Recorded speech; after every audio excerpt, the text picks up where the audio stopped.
mazingira yakifanya nini? Je, sisi tunafanya nini? Tunaweza kuwa tunateta kila mahali, tunasema kwamba tunaona pengine kama ni MC wetu atufanyii kazi, si ndio? Tunafika mahali pia tunaona hizi barabara zetu zinaharibiwa na nani? Ni nani wanaharibu hizi barabara? Two schools of thought have emerged in this village. There are those who feel sand mining should be banned, whereas we have those who want the business to continue. Lives have been lost, property destroyed, and livelihoods destroyed as rival groups fight over the lucrative but at times fatal activity in the larger Ukambani region. The locals themselves are divided. A group that is for it and a group that is not for it. There is this scare that if we stop the business, there will be some clashes of a kind, and especially that these boys who stay in the river will kind of break into our homes, and that will also be a great cause of insecurity. And that is why many people who are opposed to the menace will not want to speak openly about it, because they don't want to be identified like people who are an enemy to this menace, which to some people has also become like it is a source of livelihood. We also find challenges whereby the administration, the people should be trying to assist us, are also involved in the whole business. Because personally I have made several attempts to address this issue to the chief, who says that he's going to take action, but nothing happens. Only to learn that him and the headmen and some few people who are well connected with the administration also kind of get some kickbacks from this trade that is actually illegal. Vile hii utokea tu tunasikana kama group. Alafu wananichagua mimi kama chama. Hiyo pesa yote mimi najifaidi nayo peke yangu. Hakuna dividend, hakuna nini kwa hiyo group. Unaona mtu anakimbia na pesa na hakuna yoyote ambaye ashashikwa kwa kukimbiza pesa ya community tukapelekwa ndani. Kwa hivyo hiyo inachangia vitu mbaya sana. Hata nikiwa chama, pesa ni yangu na komiti yangu. Hiyo tu. Harrowing tales of those who have perished in the cutthroat business of sand harvesting are told from one village to the other. Ukiangalia hii ukuta ilipomoka na inaweza pomoka, na hii ndio ilifanya kuangukia wale vijana walikufa last year 2016 sababu ya mmomonyoko ya udongo.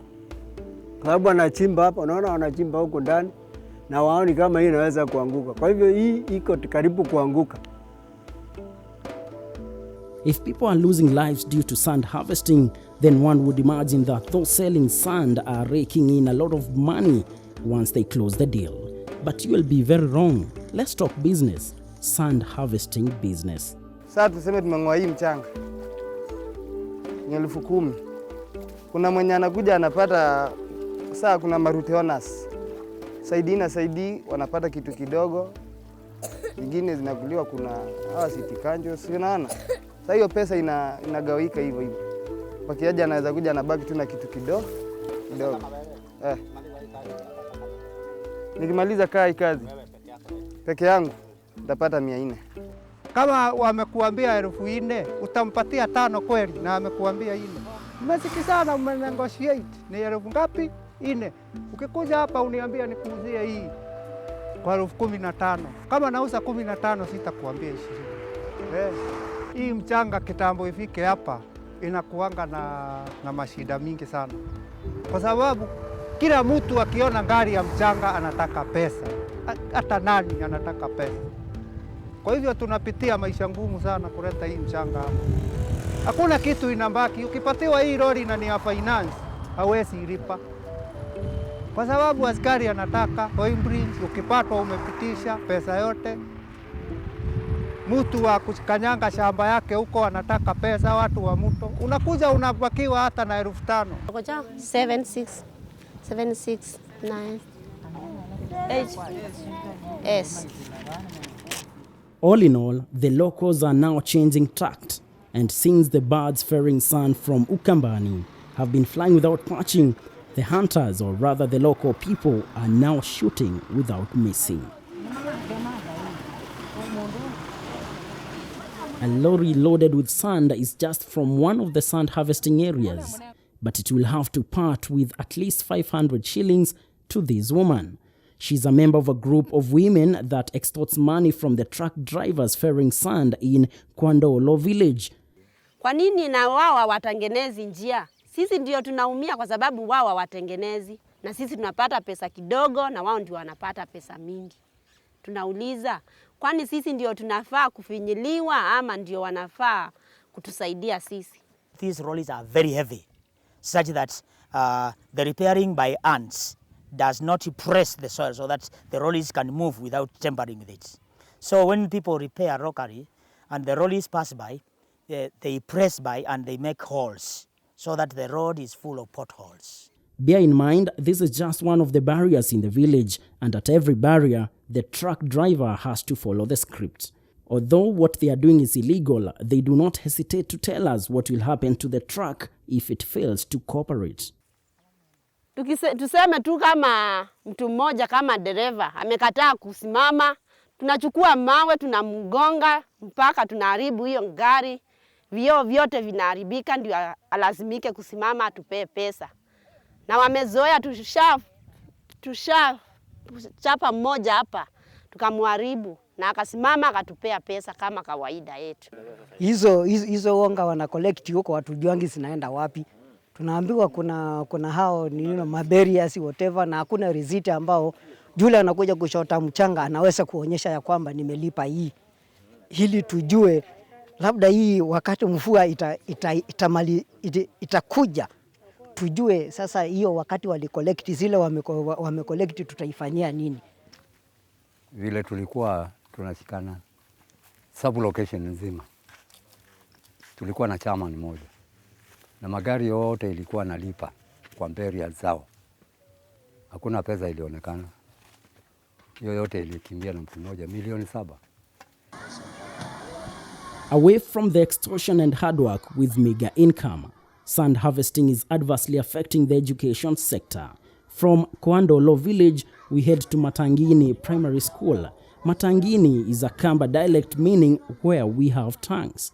Unfortunately, the name Matangini here has lost its meaning since there is very little water to store, thanks to sand harvesting. The seasonal rivers, which used to, because of sand, we used to store water for some time for the villagers, have been dry and only the bare rock. So they have been getting dry quicker than they used to be, because formerly they could scoop sand and get water in them.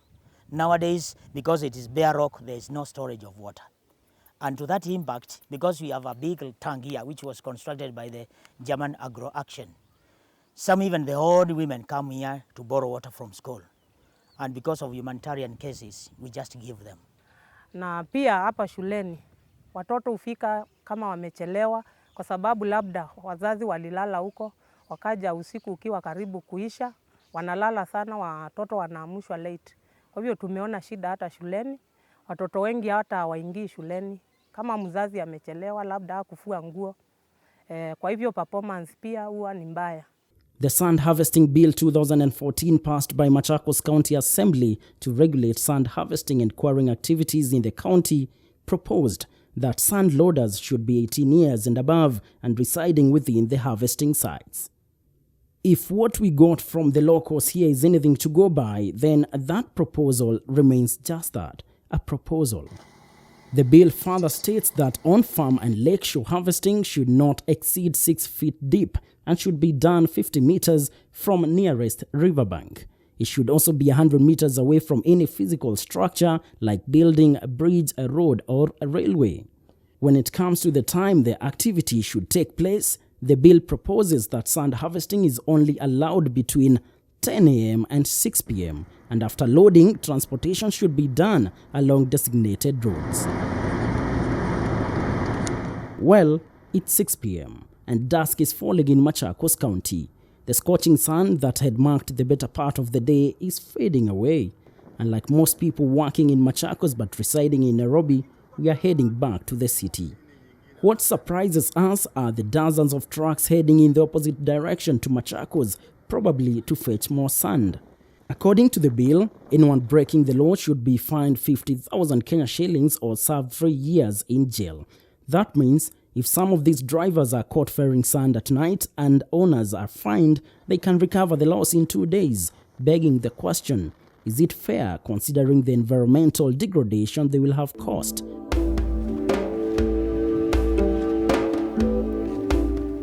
In our second part of The Sandy Storms, a story of illegal sand harvesting in eastern Kenya, we ask, who is to blame for the uncontrolled sand harvesting?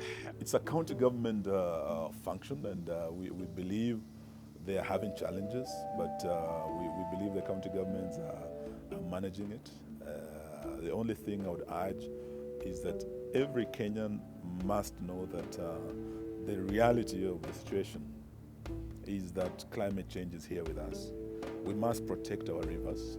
We must protect our catchment areas.